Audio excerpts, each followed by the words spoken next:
Hey kids, we're back. So I just completed a 3D scan. This is the 3D scanner. Okay, we don't need it anymore. Of a guitar, which is right there. It's a Wild guitar. Well, it's kind of wild, but it's a Wild brand guitar. This is it. A very interesting guitar. So, like I said before, it's got a fracture here. I don't really want to talk about this now. Well, maybe I can, because it seems to be a fracture caused by dryness, and this is the reason why I scanned the soundboard and the fingerboard, but especially the soundboard, because I want to kind of analyze the topography of the soundboard.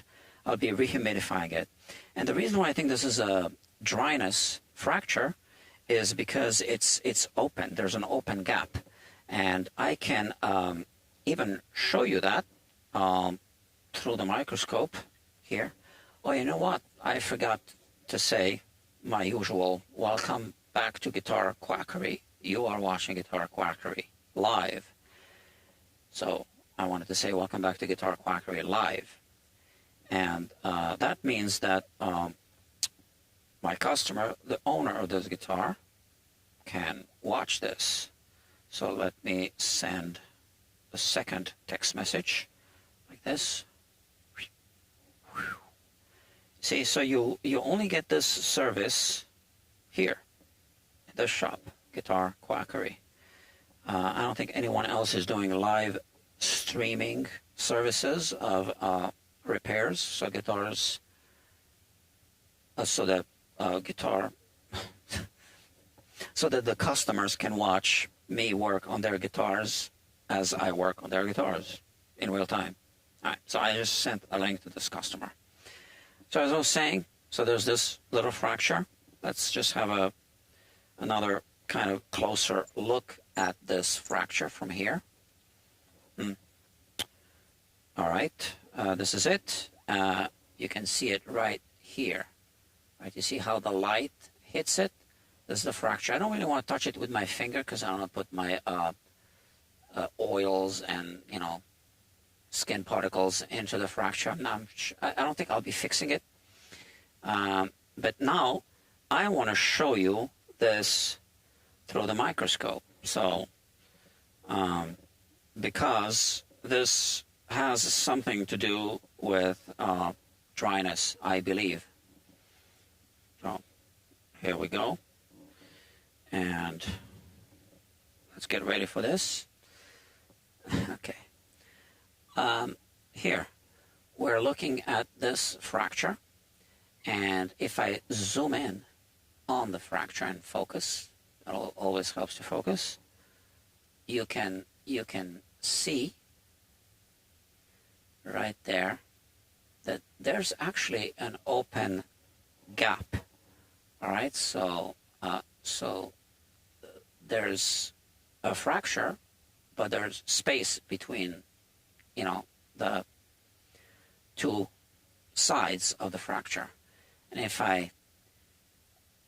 here you can see even more space, right? Now you can see that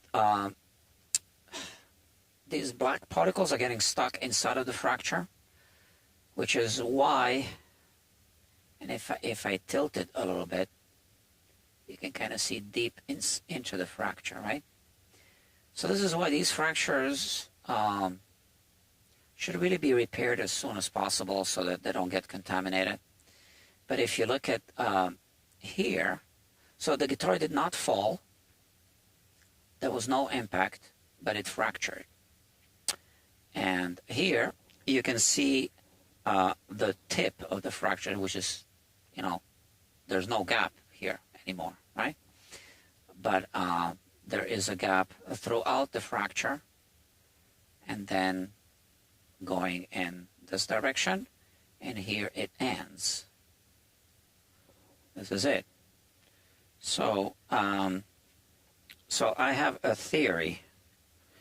This guitar has it doesn't have the same kind of bracing pattern. So you can look on the Wild website Um, it's got, I think, carbon fiber reinforced braces, kind of going like this, curved braces. I don't know, it's wild, which is why this is called a wild guitar, right? So usually we see that a crack would open here, but you see, this is interesting because we still have a soundboard deflection, which we are going to see on the 3D scan in a minute. But I'm going to show you the soundboard deflection using the straight edge. Here, like this. And here, let's put a straight edge here. And you can see it's got a soundboard deflection. But you can also see this gap here, all right? So we can put a pick through it almost. And here as well, right? A pick goes through.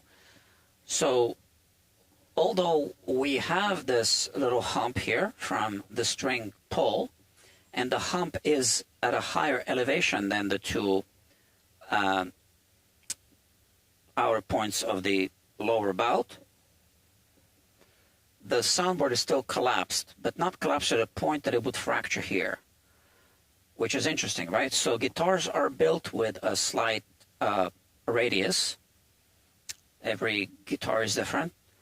And the more its radius, the less susceptible will it be to a dryness fracture. And that's because you have a radius like this, so when the guitar dries up, the radius collapses, right? But here, as I'm simulating this, you know, with my hands, you can see I'm still holding a radius. Now, if you have less of a radius, when it collapses flat, it wants to collapse more, and then it just fractures. But here, it collapsed, and it's still maintaining a little bit of a radius, but here we have some low spots, which, again, we will see in the 3D scan. And here we have a fracture. And I have a theory, because there was no radius here. So this was a flat surface, and it's kind of longer than on this side, right? You can see it's asymmetrical. And then as it was drying up, I think it just fractured here. The guitar also has a dryness fracture on the back, going around this wood grain right here, around this convoluted wood grain, right? Which looks like an eye, right? It's a book-matched thing. So once again, I think it was just collapsing and shrinking, and then it fractured along the wood grain. You can clearly see that. If I bring the guitar closer to the camera, you can see.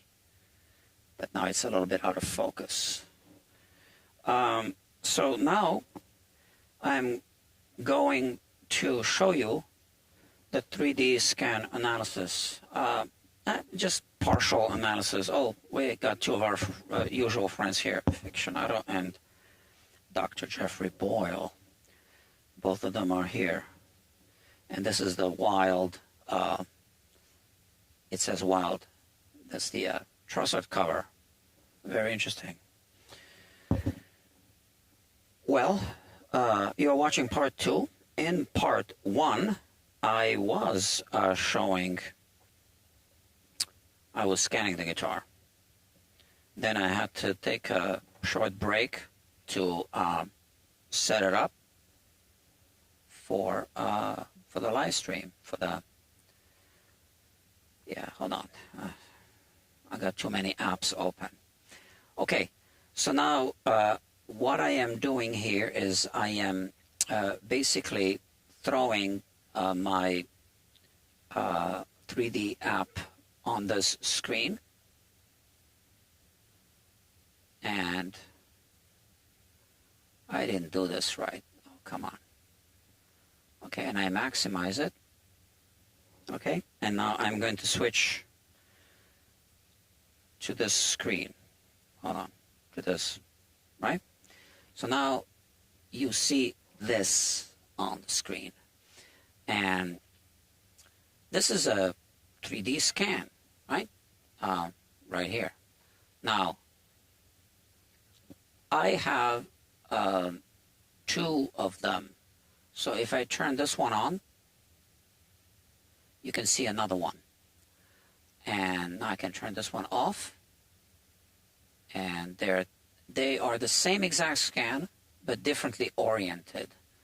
So now, if I look at the side of these two scans, and let's zoom in a little bit, the top one is oriented so that the soundboard is flat with the imaginary zero plane, right? And now if I highlight this one, now this one has a different orientation. So now the fingerboard is flat with that plane. So the same scan, but kind of like two scans. Now let's first analyze our scan of the soundboard. So let's bring it here and perhaps zoom in a little bit like this. Okay. Here we have this these adjustments, histogram it's called, and I can bring in some blue color like this to highlight the lowest points of the soundboard. And then I bring in the red, and it starts to hit the bridge. Obviously, it's the highest spot and the frets. And then it starts hitting the soundboard, and this now highlights the high spots of the soundboard. Let's bring in some blue. So those are the lowest spots on the soundboard, the blue ones, and the highest are the red, and then going through orange and yellow. Okay, so this gives us a good idea, but I have another adjustment here that I can introduce, and that's this gray level. Okay, so now it's hitting the highest spots, and I'm lowering it. You can see that the neck is at an angled, kind of like on the Les Paul guitar, which is why it's hitting this high spot there, which is why I had to make another rendition of this scan to analyze the fingerboard. Okay, so now the gray is starting to hit the high spot right there behind the bridge, right? And as I'm spreading this, we see two high spots at the waist of the guitar, and this is how it's spreading. So, so the soundboard is collapsed, right? We don't have a nice dome on the soundboard, and this is what we see.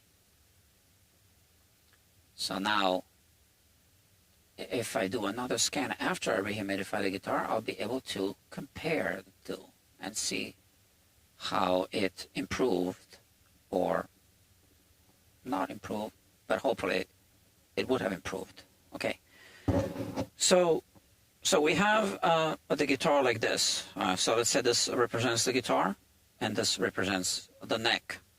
So they are not on the same plane. The neck is in fact tilted like this. So the first scan, the one we were just analyzing, was oriented so that the soundboard is flat with the surface of the main plane. And now we are going to look at the other orientation of the same scan, which is like this, with the fingerboard being flat and the soundboard being tilted.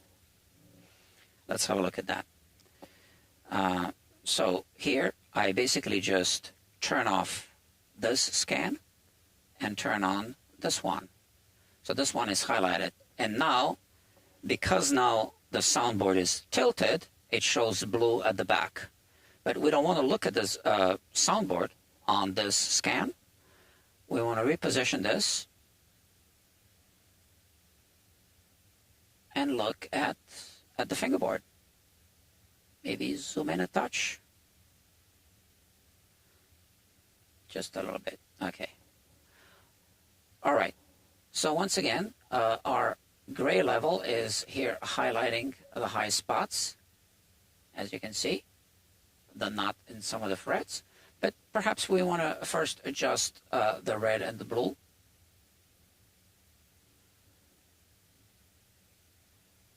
like that, just to kind of highlight things on the actual fingerboard. So here we're getting some green on the fingerboard. And now let's narrow it down to about this. And right away we see that we have a hump at the neck joint. And we also have some low spots right there on the treble side of the guitar, of the fingerboard. And here, if I now pull these gray levels, again, it's starting to hit the frets. The highest frets are there at the neck joint. And now it's going to start hitting the fingerboard. Now, because it's gray against yellow, we don't see it very well. So I'm going to pull the red like this. Okay? And we can see where the highest spot on the fingerboard is. Just there.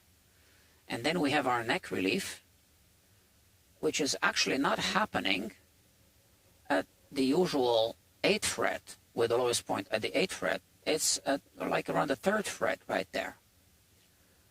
And this is what we see. So let me pull this back, because there's also another interesting way of looking at this. I can check off this thing, and now when I pull this, it's going to start eliminating the lowest spots. And here I am now reaching into the fingerboard. You can see that. I'm eliminating the lowest spots, and I'm left with the highest spots of the fingerboard, and eventually I'll be left only with the frets, right? So I can see how it's also slightly asymmetrical. And yeah, this is it. So here we also have the bridge, obviously, because it's all one big scan. I'll be actually doing more analysis on this, but I don't think it's practical for me to do it on a live stream. I also have ways of measuring heights, zooming in on the frets, and because I'll be doing a level crown and polish, I want to kind of know in advance what the results will be of the level crown and polish by removing virtual material in the virtual 3D scan instead of removing actual material on the actual guitar. It's a very similar procedure, but in virtual space. So when we do a level crown and polish, the way we do it is without the strings on. I mark all the frets in red, and then I introduce the guitar to my sanding beam, and as I'm sanding,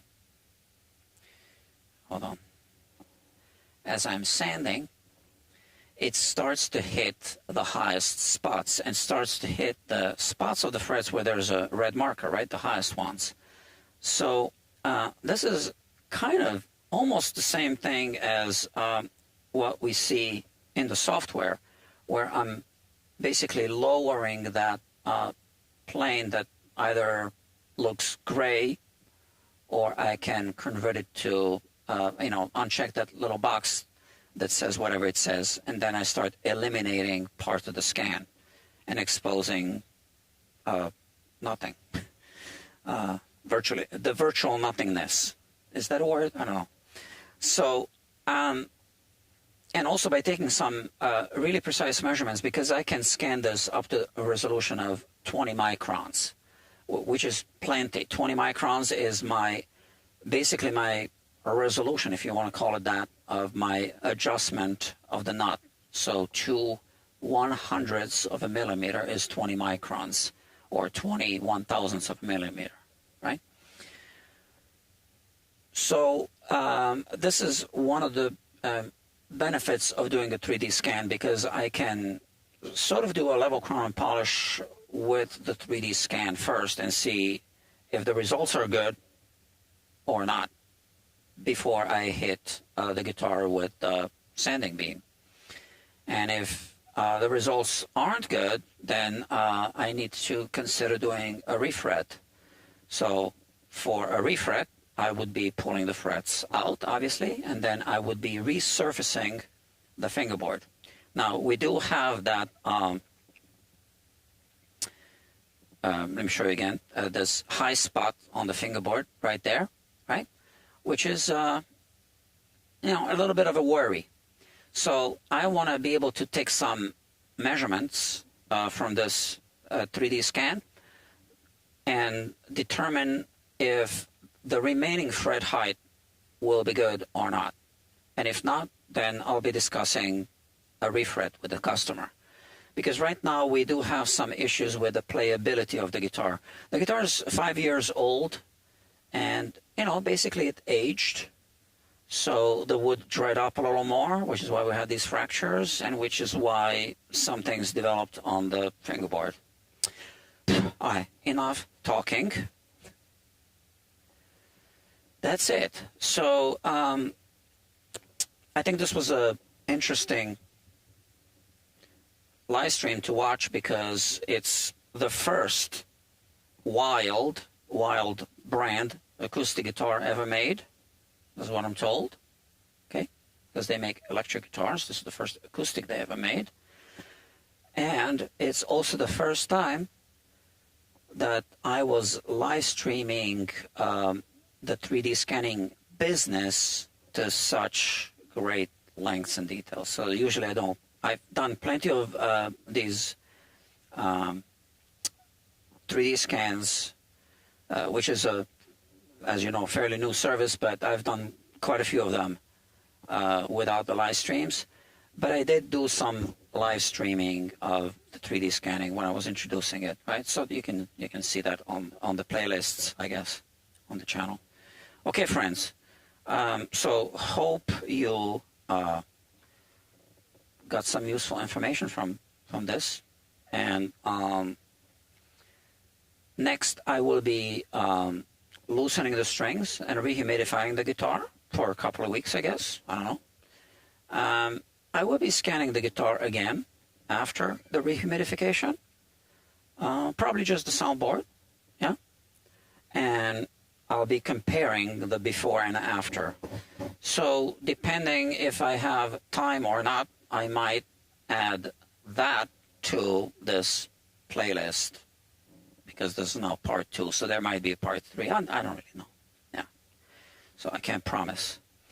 Okay, that's it. So let me get this guitar ready for rehumidification. And then I need to put another guitar on the bench. I got so much work to do today. I'll be here really late.